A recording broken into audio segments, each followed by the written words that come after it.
ganyan na yung itsura niya. O, diba? Napakadali lang gawin pero napakaganda ng resulta.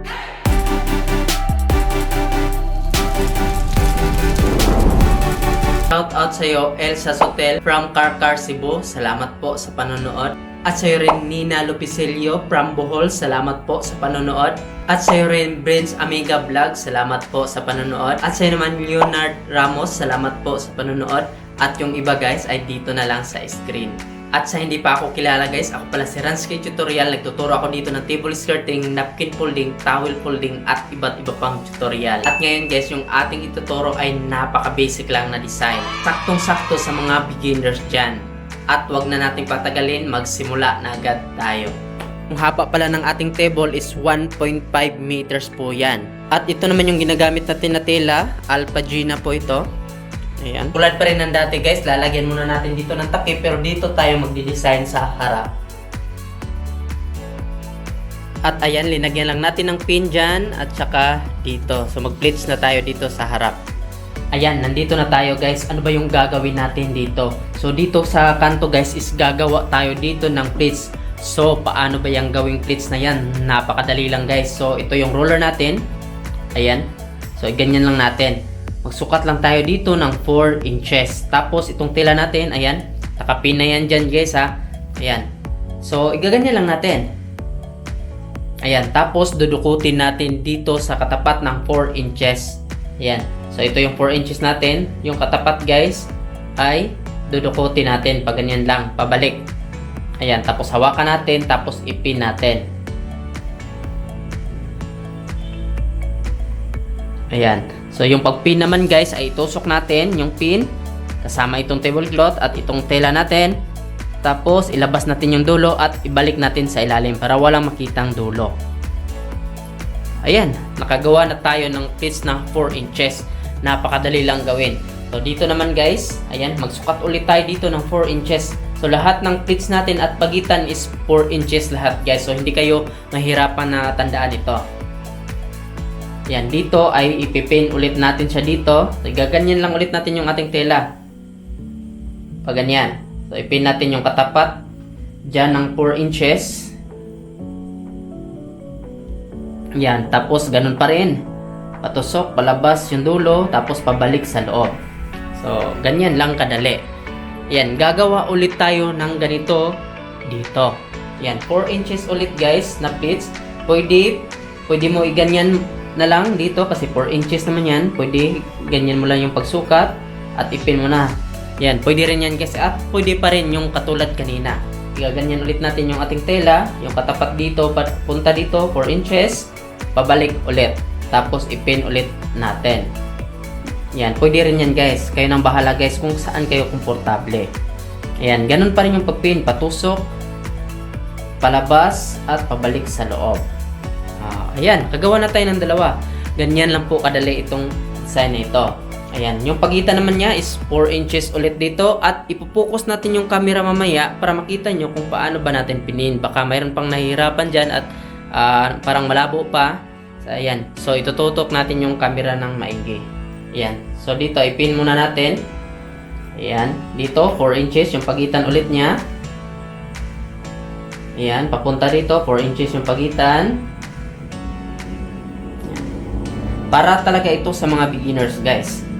Kasi kung marunong ka na ay isang tingin mo na lang dito is matutunan mo muna na ito agad. Ayan, so itutok natin yung camera. Dito ay gagawa ulit tayo ng mga ganito katulad dito sa kabila. So mga ganito 4 inches ulit dito. Ayan, ganyan ulit natin yung ating roller. Dudukutin natin yung katapat ng 4 inches. Tapos ipin na natin. Ayan, dito na tayo sa pagpin.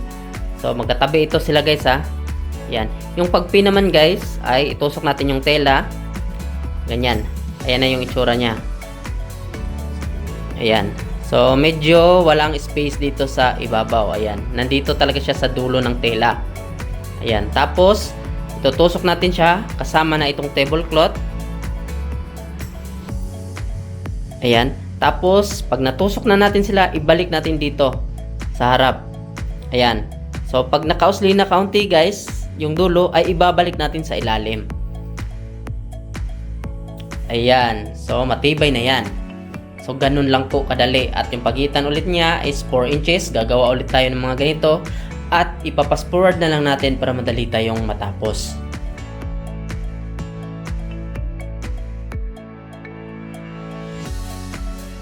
Ayan guys, natapos na nating ma-pleats lahat. So, tignan natin yung mga ginawa natin. Ayan. Napakaganda niya at napakalinis niyang tignan. Ayan. Pupunta na tayo dito sa ating next step. Ayan, dito naman tayo guys. Itong dalawa guys ay pagdidikitin lang natin. Ito at saka itong pleats na ginawa natin. So, paganyan lang guys. Ayan, paganyan lang. Tapos, ipipin natin dito sa likod. So, tutusokin natin. Ayan. Natagos na dito yung dulo sa harap. Tapos ibabalik natin sa ilalim.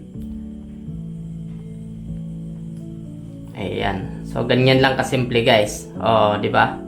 So dito naman sa kabila, ganun pa rin. Pagdidikitin lang natin sila. Tapos ipin natin dito sa likod, pag ganyan. Ayan, tusok na. Tapos pag nakalabas na yung dulo ay ibabalik natin sa ilalim or sa likod. Ganyan lang kasimple guys. Tapos na nating pagdidikit-dikitin silang dalawa. Ayan, ito. O, ganyan na yung itsura niya. Dito naman tayo sa ibaba. Dito naman guys, yung gagawin natin ay ididikit lang natin ito at saka itong magkabila ang pleats. Pag ganyan lang. Ganyan. Tapos ipin natin siya dito. So magsukat tayo ng 8 inches papunta rito at dyan natin ipipin. Ayan, ito yung pagpin guys. Ayan, pahiga. So tutusukin natin silang dalawa. Ayan. Pag nakatagos na ay ibabalik natin dito. Yung dulo niya ay didiin ulit natin. Katulad lang rin dito yung pagpin natin dito. So nakahiga lang guys. Ayan. So ganyan na yung itsura niya. Dito naman sa kabila, ganun rin. So ito lahat guys, yun ganun yung gagawin natin. Ayan. Didikit natin silang dalawa. Pati natin ng 8 inches. Tapos, ipin natin, pahiga. Tusok natin silang dalawa. Pag nakatagos na, pabalik. Ayan, pag nakatagos na, ibabaon natin yung dulo. Oh, 'di ba? Ganyan na. So, ipapas forward na lang natin guys para madali tayong matapos. At ayan, napin na natin silang lahat. Ayan na yung itsura niya. Dito na tayo sa ating last part. Ayan, dito na tayo guys. Dito sa gitna guys, ito ay tutupi-tupiin natin hanggang makaabot tayo dito. Tapos ipipin natin. Ayan, yung pagtupi guys ay gaganyan lang natin. Ayan, para ka lang nagtutupi ng pamaypay. Pabalik-balik lang. Ayan. Ayan, i-fold lang natin hanggang makaabot tayo dito. Dito sa kabila. Ayan. Ididikit lang natin siya pag ganyan. Tapos ipipin na natin. Yung pagpin, patusok. Ayan, tusok. Ayan, pag nakatagos na dito sa ibabaw ay ibabalik natin sa ilalim. Ayan. Ayan. So, ganyan na yung itsura ng ating design. Oh, 'di ba? Napakaganda niya ng tignan. Dito naman sa kabila, ganun pa rin. Yung katapat ulit dito, guys. At papunta rito. Tutupi-tupiin lang natin na parang pamaypay, pabalik-balik. Ayan. Tapos hanggang dyan. At didikit na natin siya dito. Ayan. Pag ganyan. Yung pagpin guys, tusukin natin silang lahat. Ayan. Pag nakatagos na yung dulo, ibabalik natin dito sa ilalim. Ganyan na yung itsura niya. At ganyan na yung design natin. O, di ba? Napakasimple lang at napakaganda tignan kahit napakasimple lang. So, ipapas forward na lang natin para madali tayong matapos. At ayan na guys, natapos na tayo. Ganyan na yung itsura niya. O, di ba? Napakadali lang gawin pero napakaganda ng resulta.